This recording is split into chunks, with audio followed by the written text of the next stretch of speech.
Rev up your engines!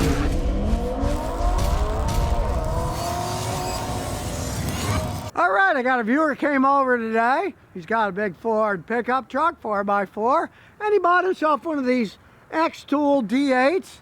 Cost him about $700. He wants to know how it works, how to use it, so you're gonna learn along with him. So you plug it in like any scan tool. We'll start with a diagnosis. And we know it's a Ford, so we'll go America, Ford USA. And we'll do automatic detection because it's a relatively modern vehicle. It came up super fast, got a good chip on it. 2010, 5.4 liter, 3-valve engine, knows a whole bunch of stuff. Okay, this is a basic one, so it doesn't have the factory equipment for that.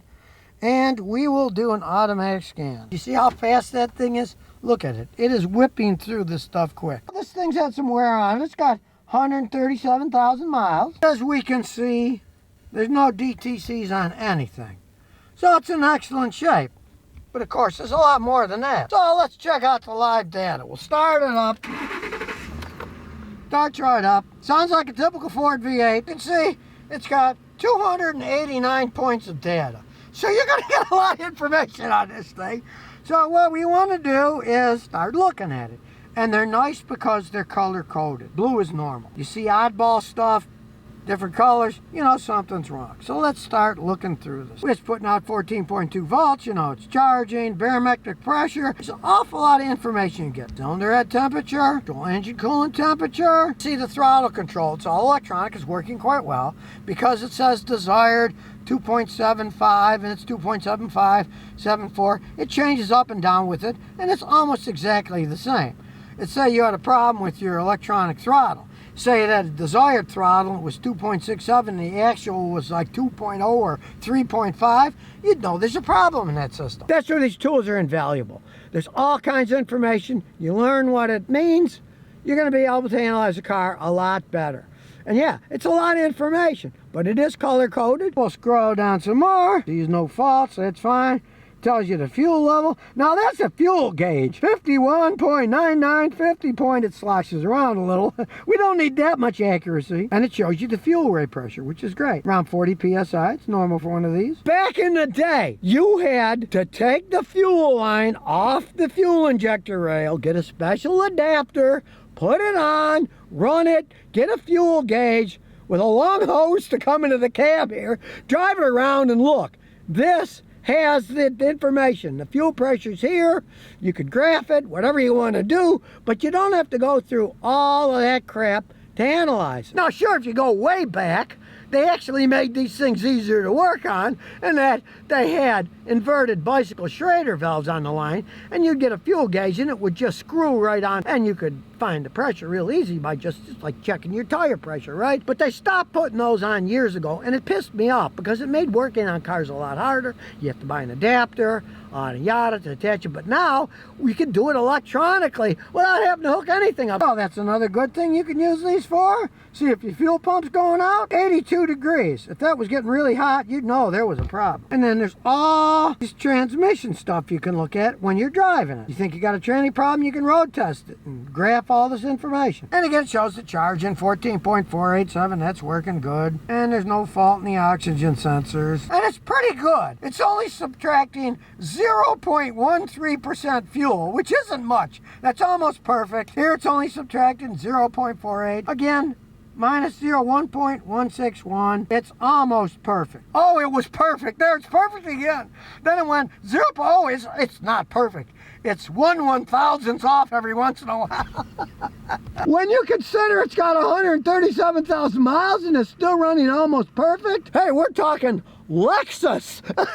Not a Ford truck, but the Ford truck's running the same. These big trucks were made to last. Yes, they're gas hogs. He got 11 miles a gallon driving it here. That's just what a big truck is going to do. They're big. They're heavy. This baby weighs 6,400 pounds dry, and it's so tall, with a big camper on the back, the only place he can get it washed is at the truck car wash, and he's waiting behind these 18-wheelers to wash his truck. So they're big trucks, you know? But this one's still running quite well. All right, we'll keep going. And here we have, as you can see, if you have a problem with your fuel injectors, how are you going to tell which one it is? Well, it tells you when faults when they have it for all 8 injectors. This has no faults, which is running perfectly, but if there was, you can look at all that information. That's where these machines come in handy. If you learn how to use them, they're invaluable for finding problems. Now, as you can see, he's not having any problems. Now, he bought the sink for $725. Yes, that's a reasonable amount of money, but the information that thing gives out on all kinds of vehicles, you can use this thing for years and years and years. Show your friends. If you're a mechanic, they're definitely worth the money for a mechanic. But even if you aren't, if you want to keep your vehicles forever like he does, something like this is going to save you so much hassle. Understand that today, if you go to a dealership, the average repair is pretty close to $1,000 for one repair. If you can fix your car many times with this, you're going to save yourself a fortune. So here we go further down the line. It gives you the intermediate shaft speed on your transmission. Shows you the mass airflow data. The oxygen sensor switching. Now you can see lean, rich, lean, rich. That's what they're supposed to do. Most people don't understand how it actually works, so I'll explain that here too. Your car will be continuously going between rich and lean because it has a catalytic converter. If it went rich all the time, it would flood it out with fuel and ruin the thing. And if it went lean, it would get too hot and it would burn itself out. The way they work is they have to go rich and lean to burn the hydrocarbons inside it. Catalytic converter only works with it going rich and lean. It can't stay one way or the other. And when you see it graphically like this, you can easily see the thing's working. It's going rich, lean, rich, lean. If it's stuck one or the other, not only you see one side stuck, but you see which bank it is. And we're in the transmission stuff here. Shaft speed. These all don't have any faults, but if you had a problem, what's wrong with my transmission? I have no idea. Well, you're going to get a lot of information on this. If it's got a failure of the overdrive, one-way clutch system, you might find that the one-way clutch is broken on the overdrive and you don't have overdrive anymore. It's very expensive taking one of these trannies off and rebuilding it. Let's say you saw you had a failure there. Well, you know, it's just the one-way clutch for the overdrive. The rest of the transmission will work fine, so you could just not use overdrive. You could physically turn it off by pushing the button. A lot of transmission information. Pressure solenoids. A lot of times, when they don't shift and they get old, particular solenoids will go bad. This will show you if it's good or bad. They're good now, but if they're bad, not only can they show you you're bad, but you can actually test them using this machine. Someone had a problem with the PCV valves freezing in the winter. Well, this shows you is the heater working and what control state it's in. So if there is a problem, it'll tell you. It shows you the elapsed shift time. See if it's not shifting right. You can look at all this data and you can graph it too. Even tell you if the torque converter is slipping. Back in the day, we mechanics would guess. Well, we think your torque converter's slipping, but we're gonna have to pull the transmission off to check it. Well, instead of pulling off the transmission, you can check here to see if it's slipping. This one isn't. It's working fine. But it has all that information. Perhaps your transmission fluid is overheating. It shows you the temperature. Maybe you got a clogged cooler. Maybe you're low on fluid. Well, you're going to be able to see this right here. Maybe you don't know what the temperature is supposed to be. Well, here's the over temperature of transmission. There's no fault here. So even if you presently don't know what an overheating temperature is, it's going to tell you. The in shaft. You might not know if there's a problem. This shows all that information. And the same thing with variable cam timing. It'll show you what's happening, whether there's a fault or not. As they age, a lot of these variable valve timing systems start to have problems. Figuring it out before was a royal pain in the butt. Now, you just look at the data and you can see the cam on the number one side is the one that's got the problems. You'll know where to look. You won't just start, gee, it's not running right. I wonder why. This is going to give you all the information you need. It even tells you your air conditioning clutch. And if it's getting a cutoff fault with wide open throttle with the air conditioning on. And now, of course, that's the raw data. There's a heck of a lot more in these things. Check it out. Let's look at actuation tests. Vapor manager of the evap, the fuel pump, the shift, the desired pressure control of your transmission, the output test of the transmission, how your one-touch starting system is working. Well, at least we don't have to worry about it on this because he's smart. He got the option with a key. He doesn't have a keyless ignition. You can see if the starter motor isn't working right. The spark advantage. You can actuate these things. You can turn them on, you can turn them off. But it's not just that. You can reset the PCM. You can also remove the transmission adaptive tables. Removing tables, what the heck does that mean? Okay, as you drive your vehicle, the computers adapt to how you drive and how things wear. And if something gets a little bit off, you can erase it all with this machine, and then you start over with the factory setting. You had a bad solenoid, or you just think something weird happened. Maybe you got stuck in the snow and you overspun the transmission and it acted crazy. You can reset all the info So it'll go from scratch. I've had some of them over here that the only thing I did was reset them, and the customer said, wow, it's just like a dream now.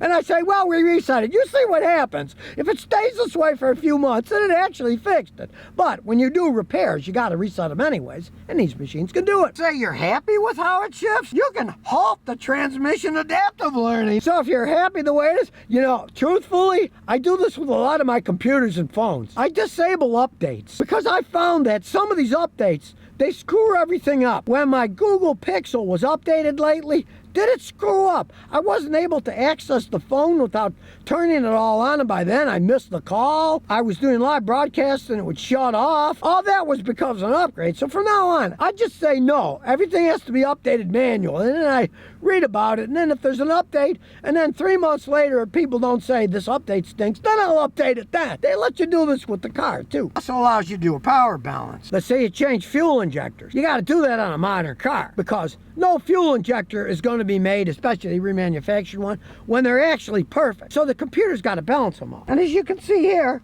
you could do it on all 8 cylinders. Now I haven't done it yet, and you can see there's a little bit off here and there as it adjusts them, but not much percentage-wise. But if you're a fanatic that wants your vehicle to run as perfect as possible, anytime you feel like it, you could do a power rebalance. You get a little bit carried away then. Don't get too carried away.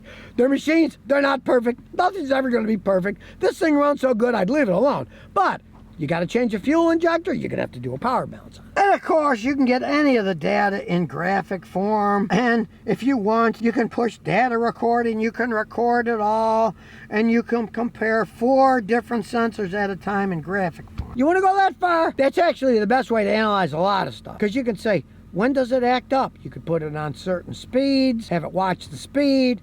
Say if it wasn't shifting right, you could have the shift controls, and then you could watch it. And then when it acted up and you're having to record it, when you play it back, you could see that, well, as it gets to this speed, that's when the gears drop off. And looking at it in graphic form, believe me, you can get a lot of information that way that otherwise you might miss. I mean, these things are phenomenal. If you want to go this far, a tool like this for $700 is actually peanut money. Things that didn't do 1/10 of this a decade ago were $5,000, $10,000. The information goes up and the price goes down. And if you're willing to spend this kind of money and you want to learn how to use one of these things, maybe you'll end up fixing yours and your neighbor's cars or get a new career. Who knows? But they're really handy things. Now you can see the owner is an old timer like me, although I don't like Mac stuff. It's an iPod, but he's got an iPod manually plugged in, and he listened to Led Zeppelin the whole way here. So he may have some old tastes, but he's not adverse to new technology. He was wondering, gee, should I keep this thing? Should I send it back?